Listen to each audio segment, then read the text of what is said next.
guys, so I had a dream and I'm going to share it, and then Louis is going to interpret it for us. I was on a large wooden ship. There was tons of people that I didn't know on this ship, and all of a sudden the large part of the boat where the majority of the people were sitting in rows of chairs was sinking because there was holes in the boat, and the boat was going up and down. So inside the boat where it was sinking, there was waves. So people were going underwater and then they were coming above just to get a breath and then going back under. And then the next view is up the stairs and a higher point of the boat where there's people, I referred to them as pretentious people, sitting around a table, and a woman walked past them into a closet. Yeah, they were eating, they were partying, and they weren't paying attention to what was happening down below. And then the woman entered into the closet, and then she came back out again and told a man, now they'll see what's going on. So then I was able to see in the closet that water was leaking through. So she had sabotaged something up there so that they could know that this boat is going down. And I go farther into the boat. There's a bunch of chairs scattered about in this large room, and the room is dark. And I look into the bathroom to flip on the bathroom light, and there's no power. And just trying to get my bearings where I'm at. Then there's the next scene. So Louis and I are in this pub, and my sisters are there, Courtney and Brandy. And there's tons of wine bottles like stacked to the ceiling. You know how they display the wine on the racks on the walls. So from floor to ceiling, there's wine bottles, but I saw that the wine bottles, they're corked. Their cork is partially out and they're empty. And a man walks over by me and he goes to grab the bottle and he's like inspecting it and it's empty. And he wanted to buy the bottle, even though it was empty. And I went and sat down on the floor on the other part of the pub. And these Dallas Cowboys cheerleaders, two of them, came up to me and was like laying on my lap, like how little kids will come and lay. And they were like holding me and holding my legs. And I was like, oh, okay, there. And that was it. Right? Did I tell you any other thing that I'm leaving out? Okay, so, well, here's Louis and his great interpretation.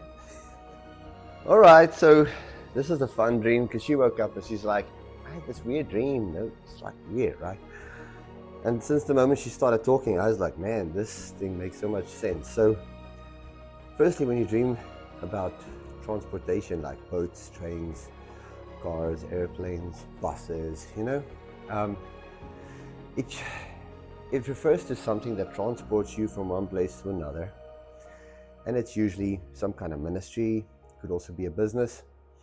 But in this case, this old wooden boat referred to an old way of doing church.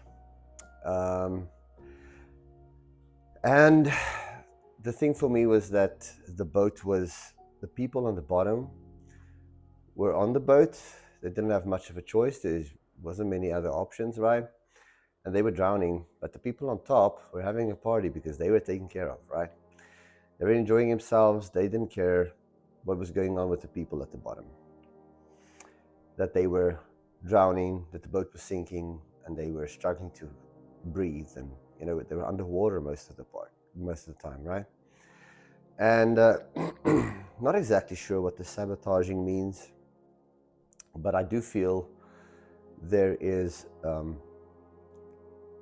someplace, because I mean, that sabotaging the boat's not something I think we would do, but I think the Spirit of God will reveal to them in some ways in a closet, and it must be a secret place that they should maintain and have, that the boat is sinking, right? And they should become aware of that, right? So but the boat doesn't have power. The boat has lost power, which means this ship is floating, and just because it's been floating, there's no direction. It's not actually going anywhere. It's not heading towards a destination. There's no power, and it's sinking, which is terrifying. And then she jumped the scene to the pub, and a pub is the name. It's named a pub because it's a public house, which again represents a church. They had lots of wine bottles, but no wine, which somebody tried to buy, and it shows us that people want the wine. They want that expression of the Spirit, that deep connection with the Father, but the church has nothing to offer. They can offer you a bottle that looks like wine, a packaging that makes you feel like you have wine, but there's no actual wine on the inside. Wow, man.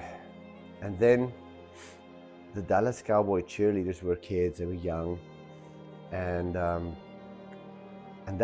those are the tools that the traditional church uses, cheerleaders, to keep you there. They have great music. They make you feel like, oh, you belong here, you are great, come on, yay people. What does the cheerleader do? They make you excited about something to keep you entertained, right? To hype you up. And that's what's happening in the traditional church circles a lot of the time right now, because they don't have wine. There's no real wine. There's wine bottles.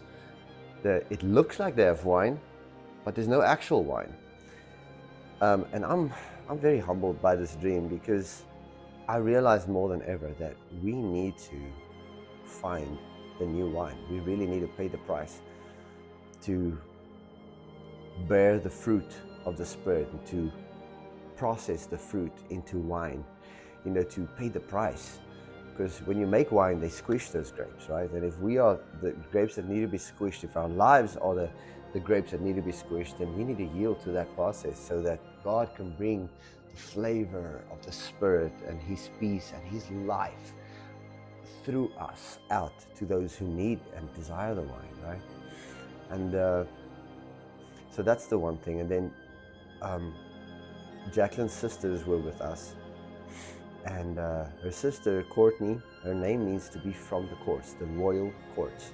So she represents the true sons of God, right?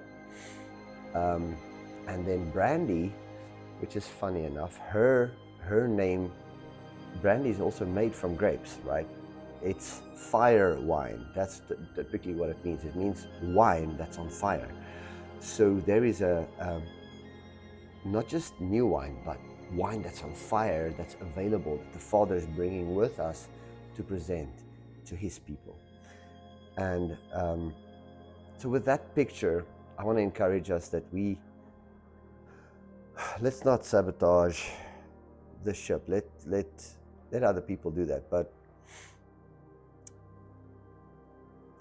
to be honest with you guys, I don't know what to think about this, because I don't want to go into traditional churches and invite people, to come join what we're doing, because it just feels icky. I don't think I like that idea at all. But I think we need to be Spirit-led. There are people who are looking for wine, and if there's no wine there, let's show them where is the wine. But here's the thing. We need to make sure that we have authentic wine. We need to make sure that when we are in the presence of the Father, that His Spirit truly moves the way He desires.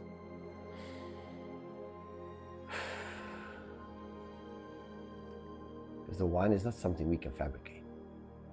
It's either there or it's not. We can say we have wine, but do we just have a wine bottle, or do we have actual wine? in a new wineskin. So that's my prayer. Go pray about that. Interesting dream.